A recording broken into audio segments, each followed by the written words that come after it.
Jaffe, the game director of Drawn to Death. I want to just let you guys know what's in today's build. We put a new build out. Vera's here. Vera did a bunch of the weapons. He can help me talk about this a little bit.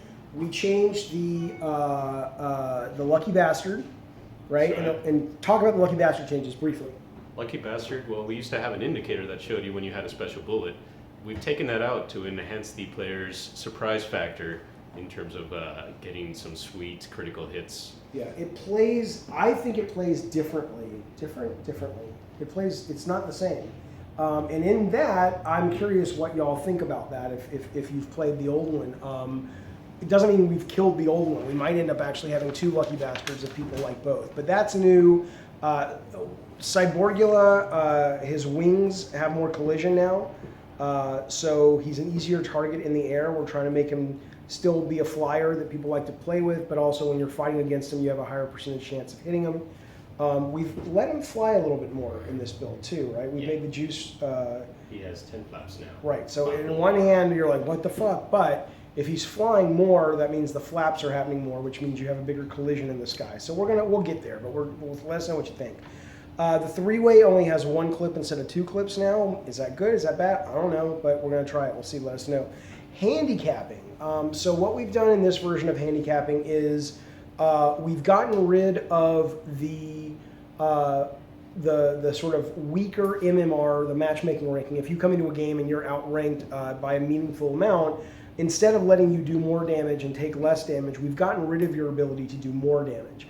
But you will take less damage from hits from people who are better players. So if you're playing with a guy who's been playing for a while, you've been playing with a lady who's not played for a while, she's not going to do anything different to you, but the advanced player who's been playing for a while is going to do less damage to you until you kind of rank up. So let us know what you think about that.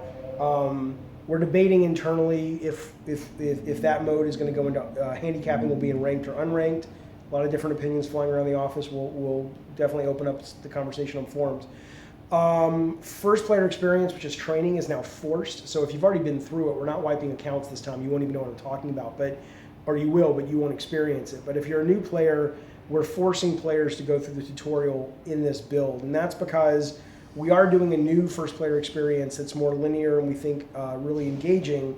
But we want to find out if if all players that are new play the tutorial, does that affect their ability to do better in the game? So that's what's happening. We obviously will change that back possibly.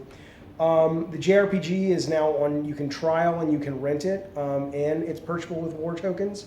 So now the price, I don't know if you guys noticed, the price started at like $8, and now it's down to $2. And now that it's down to $2, you can rent it. You can use a trial ticket on it, and you can purchase it with war tokens.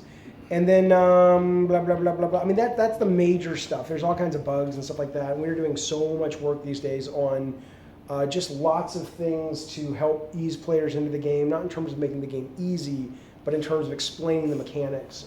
We've seen a lot of people online when they're playing, they just run around and they use v2.07 and you talk to them and they have no idea that the characters can fly and turn invisible and launch these crazy specials and flip around the environment and stuff. And so we're really trying to make sure that we have properly educated the player before they jump into their first game, and then allow them to determine if it's a game that they want to play or not. But hopefully they'll dig it at that point. But seriously, post on the forums. We're always on the forums. Follow us on Twitter. Follow me on Twitter. And then there's the forum. Yeah, seriously, I'm one of the things I'm happiest about. I mean, besides the game, is the people in the forums are really cool. They've really been helping us with the game. People like Pelter and people like Marcus and Ladyhawk and Twin Spectre and Gamer Krang and just all their who's the Gremlin? Gremlin Clown has been really good too, right? Yeah. Alex. But yeah, so hopefully you guys will sort of join the community. I don't want to make it like a fucking cult or anything, but I mean it's we've dug it because a lot of communities on the net are so fucking toxic, and it's really good to have a bunch of gamers there who are really into shooters and really into brawlers and really into sort of wanting to make this game as good as it can be. So we hope you will join that charge. And now Nick, the producer of the game, has something very important to tell you guys. Nick! Welcome to all the new players. Yeah, give us your feedback. Yeah, Looking forward to having you. What's the important thing? Tell them the thing. What thing? The thing. Doug's wearing a hat. Doug's wearing a hat, And we're done. In 3, 2, 1.